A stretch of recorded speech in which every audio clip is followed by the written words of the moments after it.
Are we on now? My goodness. My goodness, what can we do? I have to re-record this. I don't know. I don't know how that works. I just sit here and talk. I have no technical expertise to bring whatsoever. I made the tea.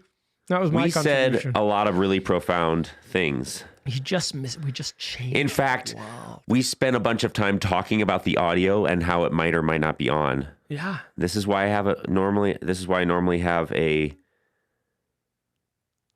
well, look at that. Someone says your audio's not on. Your audio's not on. Oh, thanks, AJ. Whoever. Shoot. Well, hello again, everybody. Sorry about that. There's some malfunction. If you stuck with the first 10 minutes of us rambling silently, then good for you. There's still 3 people live. That's ridiculous. That's more people than we normally have. We don't do much live stuff. We're more of a repeat show. I heard we sound better on like recorded like than live. Really? I just made that up. I just I don't know. You heard that from yourself? Yeah, I just made it up. Anyway, let's talk about the Bible. Well, a couple things. I don't know. Was there anything we said before that was of any value?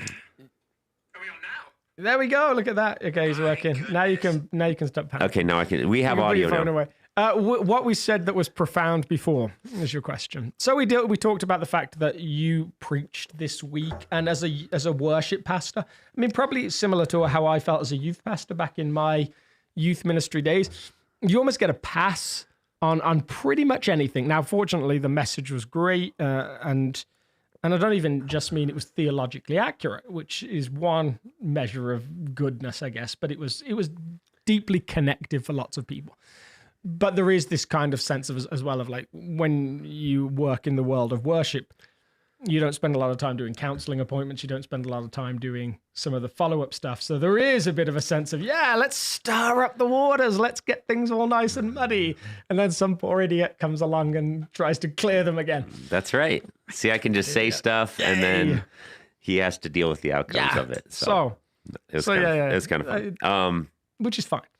A couple other things of housekeeping, since I didn't even get to this before our audio was not broken. I apologize for the audio.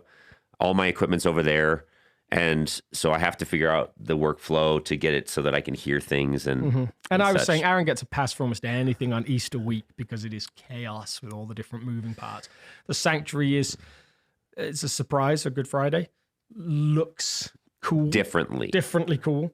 And then that will all have to get flipped again. So there's so many moving parts, so many people coming in through services, all those different things. And then the normal activity just continues as well.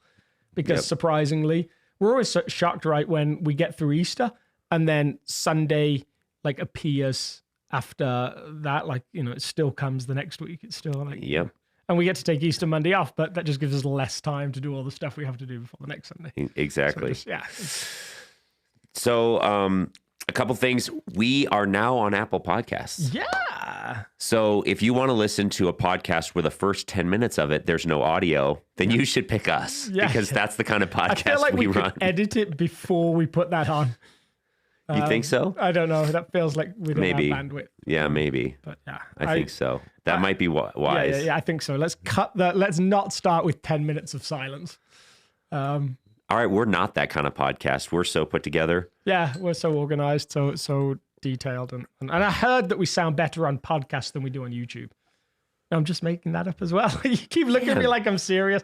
So this week we get to flip a little bit because usually you're throwing me questions like, so where did you come from for this message? Like what was the big idea behind it maybe? What were some things you left out on the cutting floor?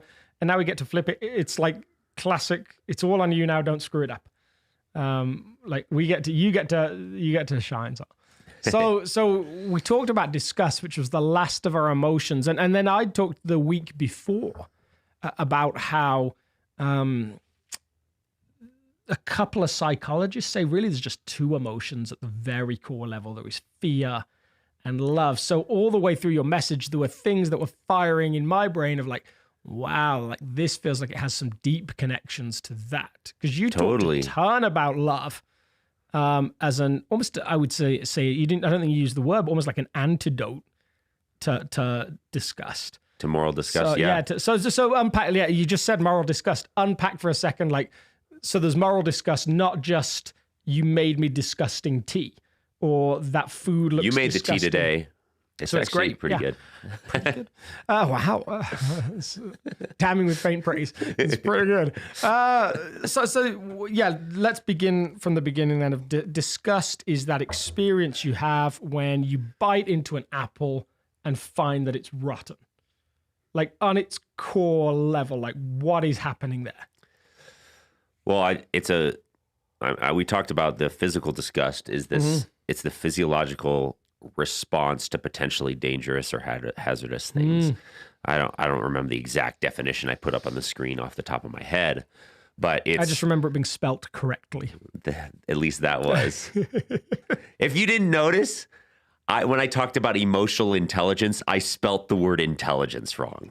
That's so awesome to me. That feels like that's the one word in that sentence you have to get right. Yep. Like the others you could get past, but No. I love that I got it wrong because it's so me. Like it feels so true to who I am. If anyone knows me, I have this gift. It might be my spiritual gift. I love it. To misspell not just things, but the funniest things possible. Yeah, okay. So, yeah, if you didn't get a chance to see that, I posted on my Facebook. It's the only thing I posted in maybe 2 years. Yeah, I liked that. A photograph of me standing in front of a screen of a slide that I created personally. Yeah. Where I spelt the word intelligence and then wrong. had it spelt correctly for the book title further down. That's so great. Delightful. Anyway, right sorry. For those of you who know me, you can just be like, yep, that's true. All right. So you've got this physiological reaction that goes on. Again, very similar to the fight or flight that we talked about during fear. It's this self-preservation idea.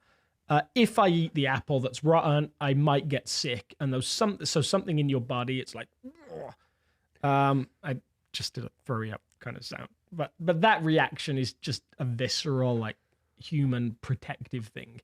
So you went then from physical disgust, and I loved the differentiation. Yeah, there you Differentiation. go. There you go. I think so. Physical disgust. I can't spell it. Physical disgust, and then you unpacked moral disgust. Yeah, which was again like for most people, I think, is a much more profound experience than physical disgust. Physical disgust is momentary. It's a reaction to something. And there's probably a bunch of words we could throw at people that would trigger it a little bit, but not in the same way as the actual experience. Moral disgust feels like it can be a more generally held view of a behavior, a group of people, all of those different things. Totally. Well, and I didn't get a chance to use this language just because I ran out of time inside the message, but I actually. The same thing happened in my brain when you talked about your message the previous week. And then I referenced very briefly Kevin's message a couple weeks prior. So you have shame, which was what Kevin preached about. Yeah. And then the previous Sunday, right before I preached, you talked about fear. And I felt like disgust sort of sits as this fulcrum emotion in between these two things, because the reason we're disgusted is because of fear. Yeah. But the result of disgust is often shame. Oh, yeah. And so like it sits right there in this middle space, and it can create tons and tons of shame, or you can manage that well and then instead engage people with And when love. you say shame in that sense, do you mean loads of feelings of shame or loads of shaming of other people? Yeah, the shaming of others. Yeah. And thereby feelings of shame in them. Mm-hmm. Wow. Yeah. I love it. And so we went physical disgust through to moral disgust. And then what I loved is that you unpacked, and it was really like creating the big problem, the felt need in the room. Isn't that the objection to most people outside of church to the church? Not to Jesus, but to the church as a group of people, and us included by extension, South. Like, you guys think we're disgusting. You guys, you're contemptuous towards us, almost like you have no space for us. Yeah. And again, I felt like there were so many things. Like if you're dialed in, you saw all sorts of maybe logical tangents you could have chased down. Well, Aaron didn't address this and Aaron didn't address. You're right. I didn't address a ton of things. And if I managed to pull the wool over your eyes and you didn't notice, then ta-da! The wizard is behind the curtain. Yeah, and maybe is that how you feel every week, where there's just tons of like logical tangents or like loopholes in the argument? Follow them all. I'm just like, ooh, tangent, ooh, tangent, ooh, tangent, ooh, tangent. I just felt like if I were to make a counter argument against my sermon, I had lots of ammunition. Yeah, I think I had options to address those things. I just didn't have time to, and so I just didn't bring them up. And I tried to sort of like, could you pick one silver bullet or whatever against your general premise that you think, wow, that was the one that came back that I was like, this is a conversation if someone brings this up? Yeah, I think that if you're listening to this, sort of what I challenged is that the only rule is love. And so I make that statement, but then what about our kids? I think here's one of the counter arguments to my sermon. So I'm going to undo myself now. I love undo my own sermon. Kids. So what if there's certain moral behaviors or lifestyles that I don't want my kids exposed to because it might contaminate their worldview and their lives? So I didn't bring this up in the message just because it's a long, difficult, challenging thing. Yeah, it feels like we could go off on a huge tangent. Someone gave me that. We've wrestled with this actually, and I don't know how much time we want to devote to this. It's a fun site with homeschooling, because your kids are in public school, right? Yeah. And my kids are in a sort of, it's almost like a cooperative. It's called Journey Academy, and we love what they do. There's definitely been questions for Laura and I as to like very much my premise was that they need to be a light in the world around them. Yeah. Laura's premise was very much, don't send your kids to Rome to be educated and be surprised when they turn out to be Romans.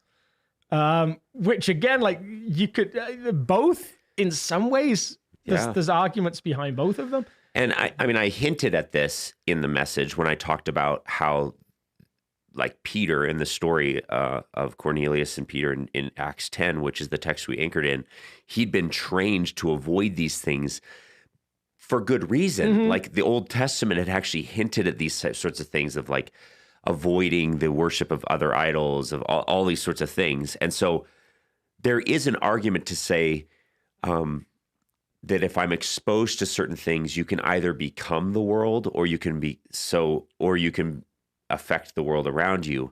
And so I think the biggest counter argument to some of what I was getting at was that maybe some folks aren't mature enough or they're not strong enough to actually be exposed to certain behaviors.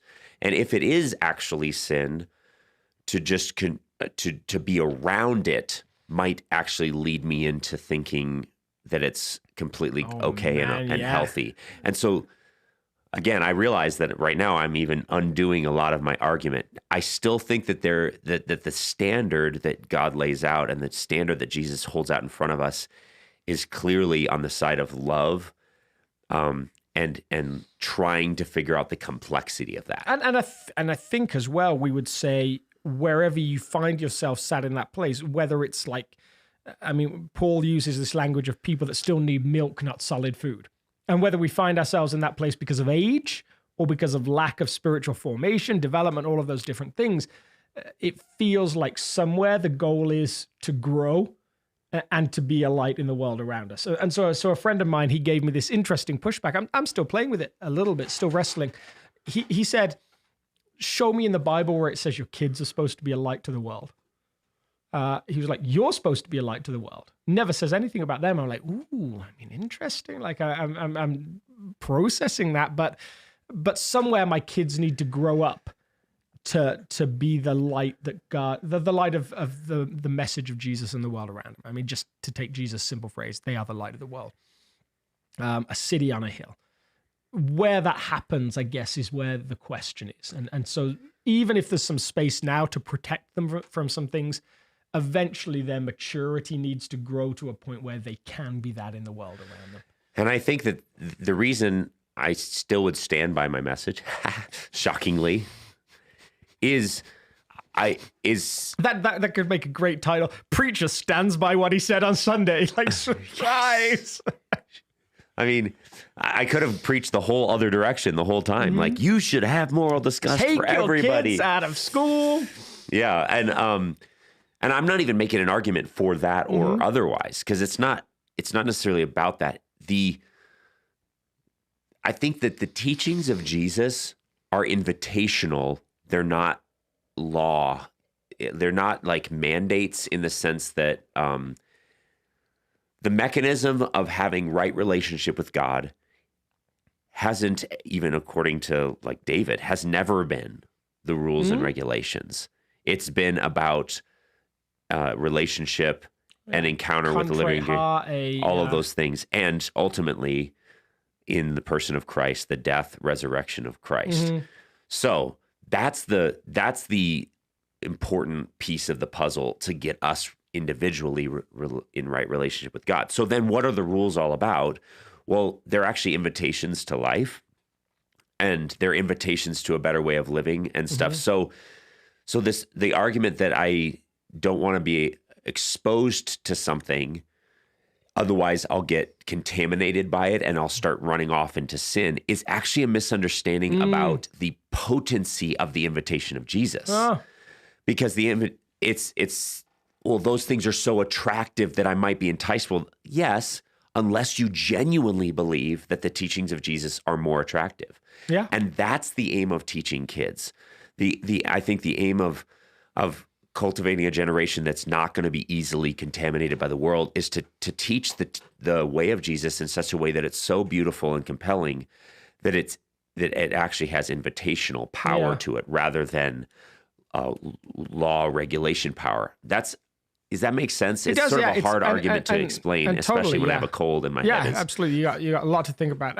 There's a quote that keeps coming back to me, and I'm blanking on the author right now. It may be a Dallas Willard quote. It may be, someone smart from right? that stream. Someone smarter than anyone in the room. And the quote goes something like, "The way of Jesus has not been found wanting, or not been tried and found wanting. It's been left untried. It's been left untried. Essentially, I'm blanking completely on that. On a good verbatim quoting of that. But there's this idea of like, no, it's not that we've tried it and it doesn't work. It's that we've just given it half-hearted attention. We've not really entered into it. But the way of Jesus, when lived out properly, is compelling to the point that of course you're invited in, and of course I want to be invited in, and there's more to. Well, and I think that our faith, I do think it's still an argument that we have this ability to get contaminated by the world is actually an argument from weakness. It's an argument that, like, if I get to see the other options, then this one's not going to be good enough. Yeah, that's like, what's behind door number 3? And the answer is no. I think if you explore all the options, the way of Jesus is still by far the most compelling and most beautiful expression of what it means to be human.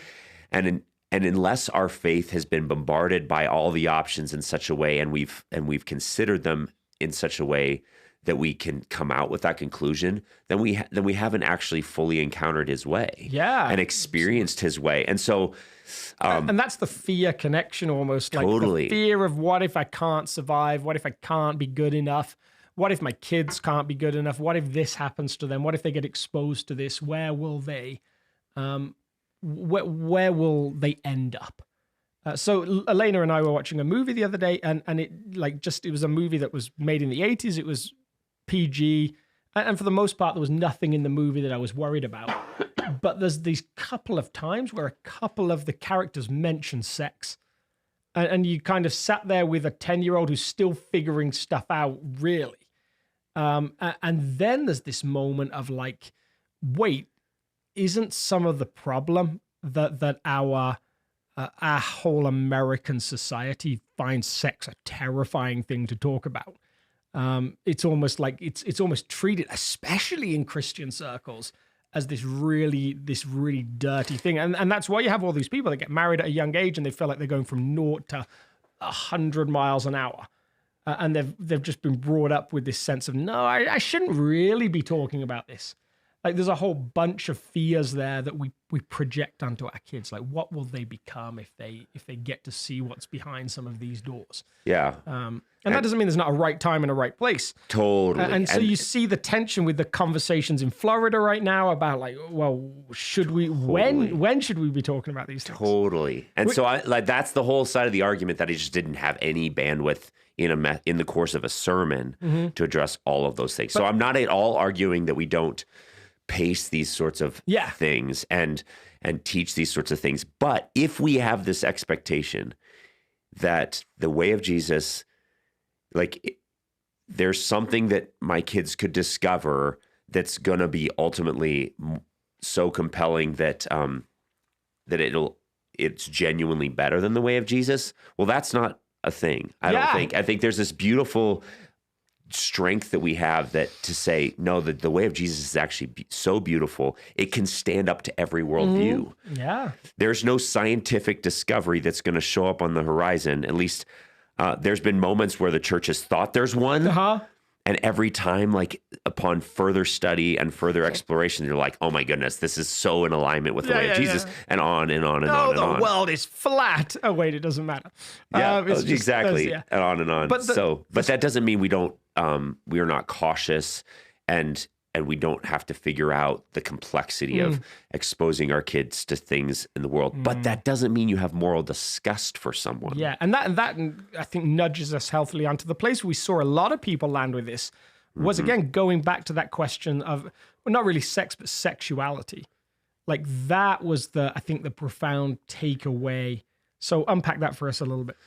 Yeah, it was interesting. I had a ton of people reach out to me and just express that they had someone they knew or someone in their life who was, of a different sexual persuasion than we typically advocate in the local church. And then either they would say, I've wrestled with disgust for this, or they said, I'm so glad this is like reaffirming to me because the church, they've told me I can't ever go to church because of this, or on and on and on and on. And so it's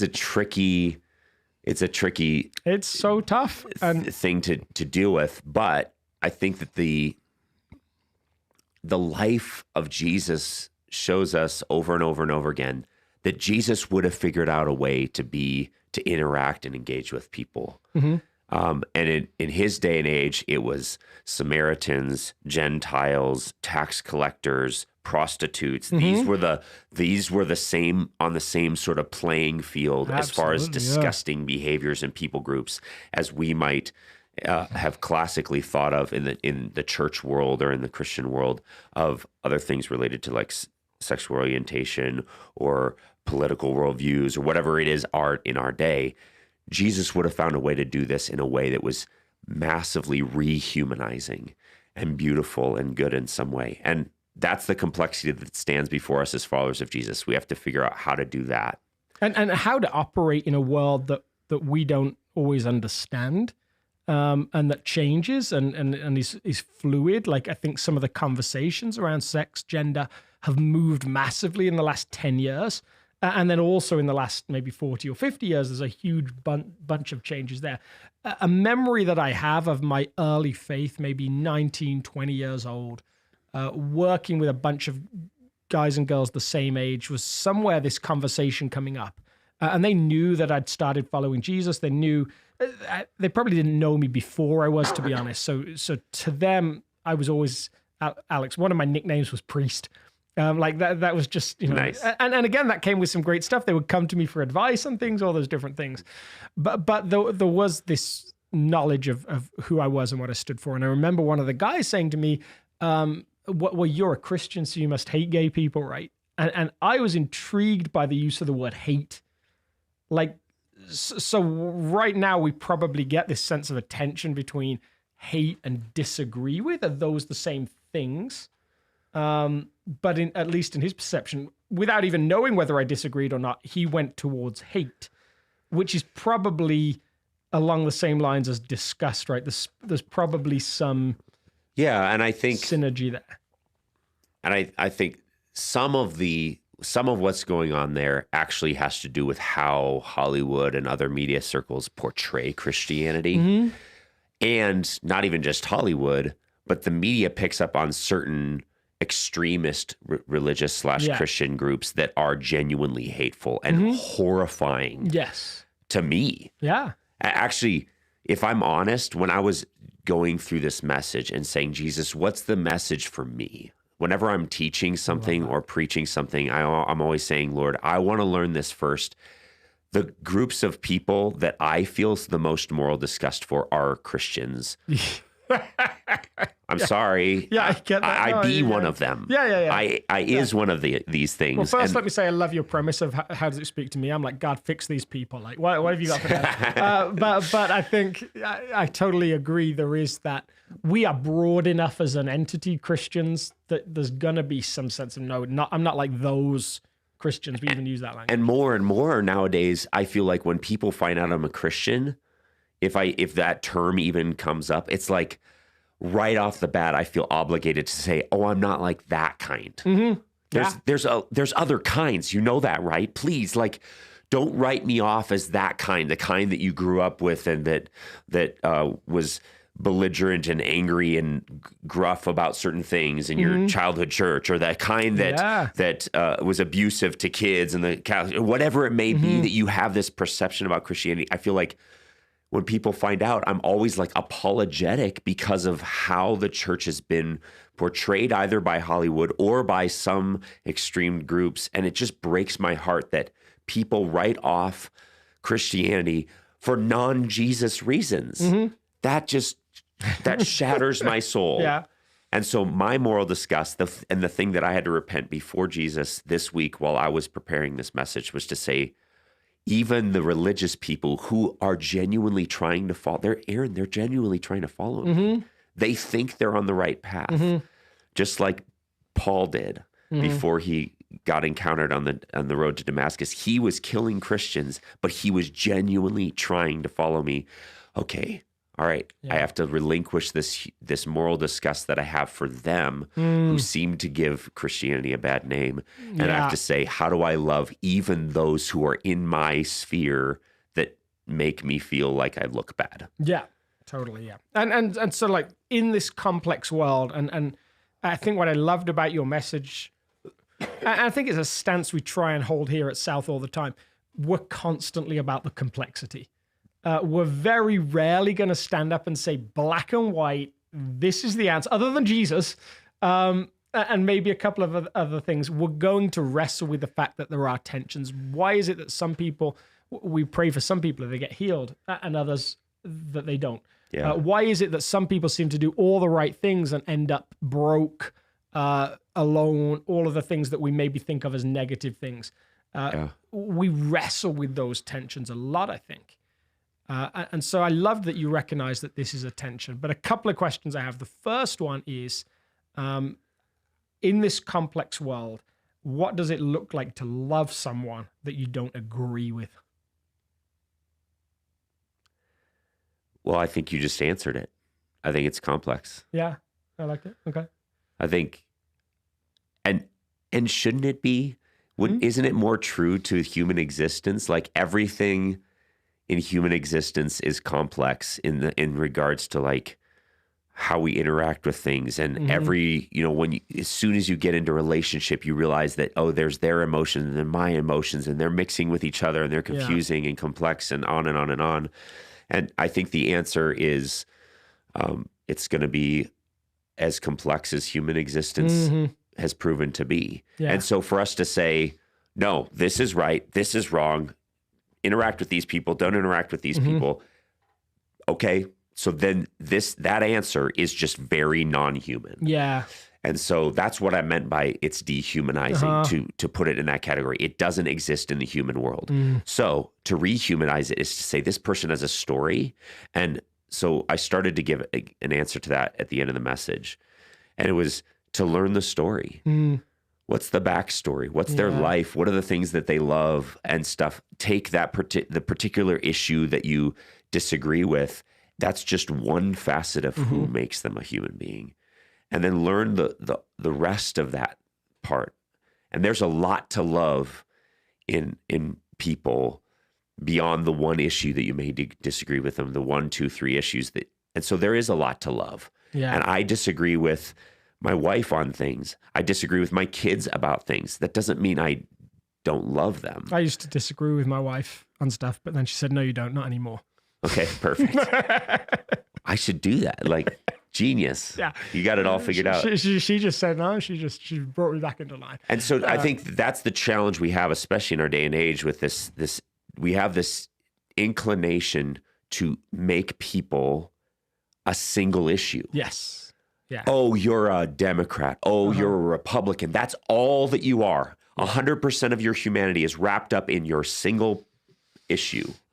What? Seriously? And so this is where what I find intriguing, because I completely agree. And even when people have multiple issues, like so many that it becomes almost like the identity that they carry. Because you see that, right? Especially around questions of sexuality. Totally. This is who I am. And I'm not sure that's ever as healthy as we think it is when we're doing it. But I grew up in a holiness culture. So I was very much like, I went through the whole purity phase. I went through the whole like courtship instead of dating phase. I went through all of the You kissed dating goodbye? Yeah, exactly. Right. All of those things. I went through like years of teetotal, like to the point that I was pretty insufferable at times. I think I remember being in a wedding of like 400 people and insisting that the waiter bought me orange juice instead of champagne for the toast. Because I just like, and anyone who knows me now would be like, that doesn't sound like you. And again, I don't think it was. I think it was a warped holiness. When you read the Pharisees, these characters that Jesus constantly interacts with, one of the nuances to them, and we miss this maybe as Westerners, was their whole premise was, if we can get people to follow Torah law, the Messiah will come. This is like an activator. This is like a switch we're going to press. So it created a culture of, we're going to go around every single person. We're going to find their issues, even if it's just one, and especially if it's lots. We'll fix their issue, and that will fix the problem. And then we'll be out from under Roman's and then iron fist. It's like all up from there. And I think that's how we practice holiness in the church a lot. Whereas Jesus' practice of holiness began with him, it seems. It began with who he was, his relationship with his Father that constantly required going off into spaces alone, finding that time to relate, to be transformed. Yeah. And then when he came back into the world that was full of all of those people that he didn't agree with, something incredible happened. He was compelling to them. He didn't even have to mention the issue. They knew it. They knew the thing. And it's so interesting his interaction with Zacchaeus. It's like Jesus doesn't ask for this massive, like Zacchaeus is a tax collector and he like, I'm going to give all the money back and I'm going to pay interest on it. And Jesus is like, okay, we weren't even talking about that, Zacchaeus, but we didn't get to that. We didn't even address this really. We were just hanging out for a meal and you just felt seen and valued and loved and encountered in a significant way. And you knew the issue under the surface. And beautifully, like the Zacchaeus starts by following this like old law that says what to do to make restoration. And then he's like, but what if I just did loads more than that as well? What if it was way more than just the legal aspect? And that's what you see when you allow space. And so I think that's what you're getting at there is sort of the answer to your question. How do you love someone that you disagree with? Well, the first step is to make sure that they're not reduced to a single issue, so that because there's a lot of things to love that's beyond that issue, and that allows for some love. But then once you have this relationship and established, the way of Jesus is a compelling way, and if there's a relational foundation upon it, where you can say, there's this Jesus has this way of living that's beautiful, and I can't help but recommend it to you. Have you ever considered this? And it's on a foundation of love, on a foundation of relationship. It's an invitation to a better way of being human. That's that. And I've had the opportunity with people with very different worldviews, very different moral decisions about how they conduct their lives in multiple different categories. And it's a different kind of conversation to invite them to something that's really exciting, that's life-giving, than it is to say, if you keep doing that thing, then you're going to the hot place. Yeah. Fix the thing. And that way of being that you described, the first one, that requires trust, because Jesus may not fix the things that you think need fixing. It reminds me of the conversation between two of Jesus' disciples, between Peter and John. Peter's looking at John and he's like, what's going to happen to this guy? I've been told I'm going to die in some horrible way. Life is like going to be a bit of a struggle for me. What about John? And Jesus is like, it's not really your issue, is it? Like, back up from John. Worry about Peter. Worry about yourself. Don't get overly concerned with what I'm doing over there with John.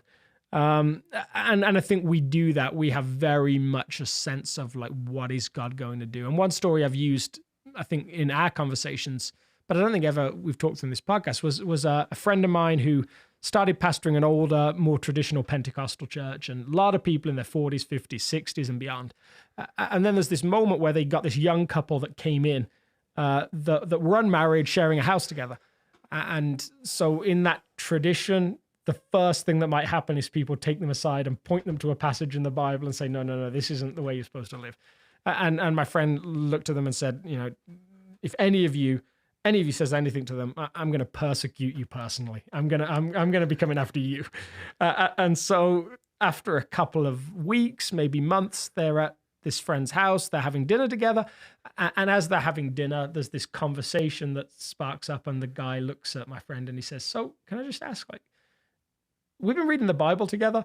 Should we be married if we're going to live together? And my friend's like, wow, that's the traditional biblical view, like that marriage is designed as this ideal that God has for you.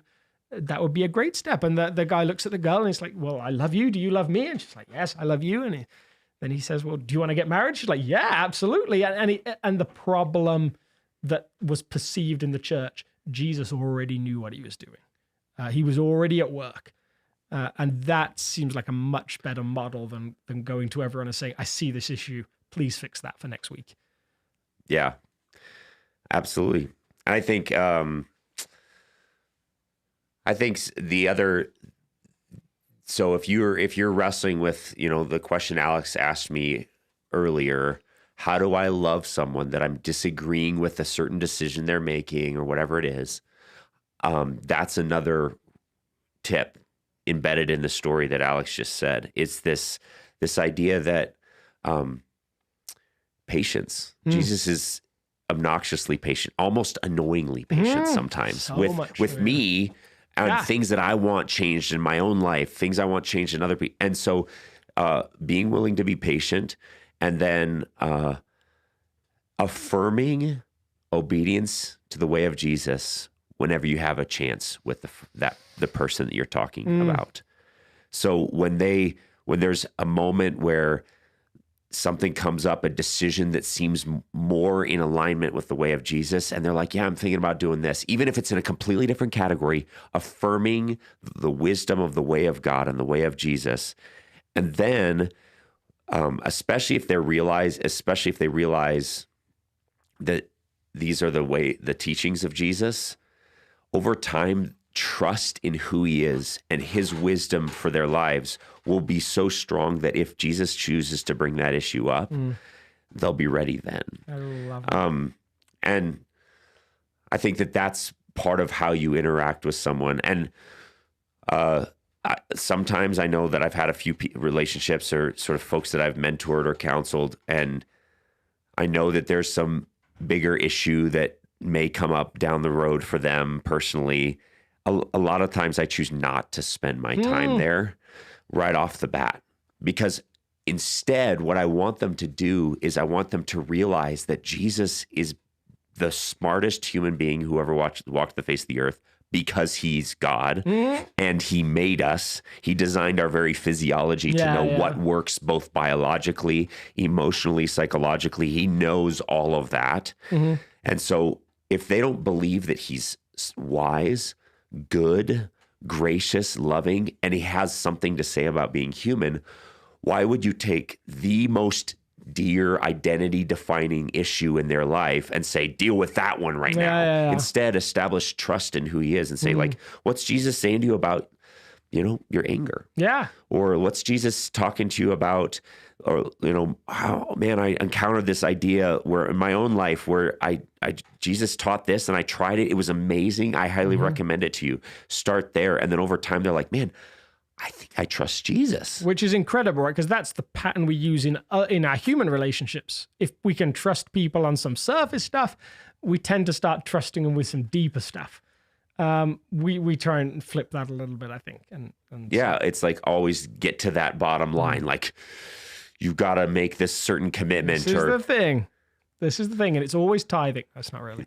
Anyway, yeah, and I love that. Those are some great summaries. We didn't get a chance for you to give tips on. You have a great capacity for dealing with physical disgust and eating the worst things. Do you have like one tip? What can people do? Do you just like imagine you're eating something delicious, or is it just simply? I think most of the time it is delicious. Most of the time. That's incorrect. But anyway, it's been, so how's that for a tip? Yeah, absolutely. Just like bad stuff. I think strangely, it's the same thing as the message. Yeah. So when I was traveling these mission agencies, most cultures, it's a sign of respect and honor to them. And so for me, I'm thinking like there was this time where I sat down at a table and they basically served me a bowl of chunks of lard, just big old chunks of lard. And it wasn't my favorite idea of like, normally it's maybe the large chunk of fat that you have on the edge of the steak that you sort of discard. That was the entire bowl of the meal. And I was just like, I'm in this pastor's house in this rural place in the Philippines. And I'm like, and they prepared this. This probably is the best that they have to offer a guest at any given moment. And I'm like, because of honoring them and loving them well, I just pounded that thing. Yeah. It was actually quite good. Oh, man. Well, I've had similar stories. I just feel like I've dealt with them less well than you at times. It does help maybe growing up in Africa. That maybe helps a little bit, though. Although people Step say... one, grow up in Africa. People say the English cuisine is different. Well, I get to do the part this week. If you're watching or listening, then like, subscribe, and share. That's really helpful. If you're listening on Apple Podcast, I guess we can say please rate give us a rating. Yeah. That will definitely... It'll help sort of get us out there a little bit in the podcast universe. I have a feeling that this particular episode might bring some more interesting questions. If you have difficult questions or you're angry, direct them all to Alex because he's the top boss. And maybe if there's some questions that are difficult, we could actually, next week after Easter is maybe a good week where we'll go back and reflect on some difficult questions. So if you have some challenging questions, send them in and we'll either in the Facebook comments section or the YouTube comments section. Or write a letter. Write a sternly worded letter. Send it into the church. There you go. Awesome. Thank you so much. Week. I have to run up there and shut this off now. Let's see if I can figure this out.